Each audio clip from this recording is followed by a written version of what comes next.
This reading is dedicated to Oscar and Sebastian, and the story we're going to share is The Great Race of the Birds and Animals by Paul Goble. The Great Race of Birds and Animals. Do you know why buffaloes have long hair on their chins? Long ago, when the world was still quite new, buffaloes used to eat people. It's true. The hair on their chins is the hair of the people they used to eat. Yeah, it's terrible to think about those times. The Creator saw how people suffered. He heard their prayers for help. There came a day when he told Crow to call all living things together to the hills which rise like an island from the center of the Great Plains. The people and the buffaloes and every bird and animal heard Crow calling, and they came to the hills from all directions to cross the plains. The Creator stood on the highest hilltop and spoke to them all. Is it right for the buffaloes to eat the people, or should people eat buffaloes instead? All of you will race, and that's how we'll decide. The two-leggeds versus the four-leggeds.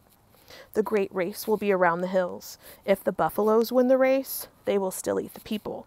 But if the people win the race, they'll eat the buffaloes and all four-leggeds instead. Get ready. Choose your fastest runners. Join the side that you want to win. The people chose a young man. He had never lost a race. Even the buffaloes knew that he would be hard to beat.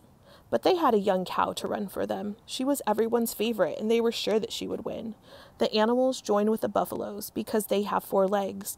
The birds sided with the people because they have 2 legs as we do. Each tribe chose its fastest runner.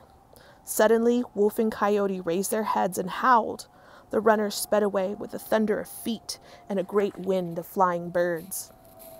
The birds flew ahead like arrows. Magpie beat her wings. Faster and faster. But even the tiniest birds left her far behind. She had made up her mind. She was going to win. She had a plan. She had been thinking things out. So she flew down and sat on the buffalo's back.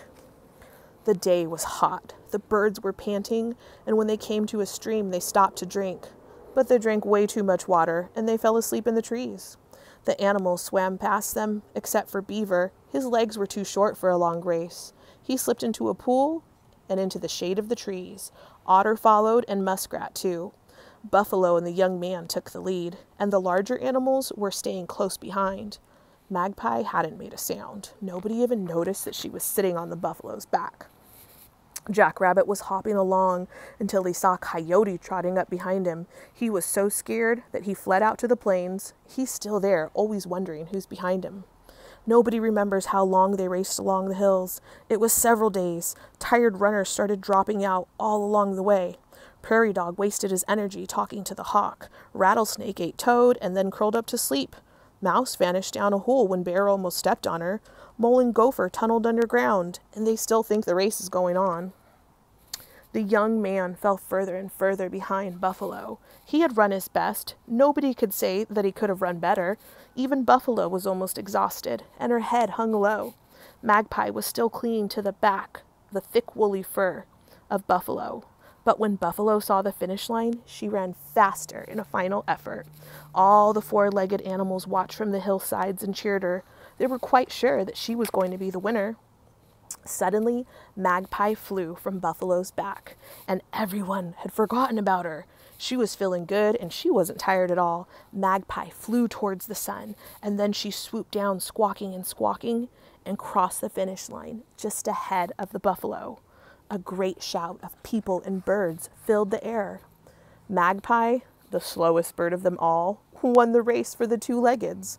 The chief of the Buffalo Nation told the people, "That was a fair race. Now we're under your power. You will eat us."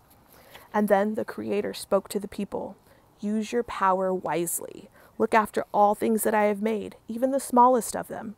They are all your relatives. Make yourselves worthy of them and give them thanks, always." After that, people were shown how to make bows and arrows. They were given horses. They hunted the buffaloes when they needed meat. Nobody ever harms Magpie.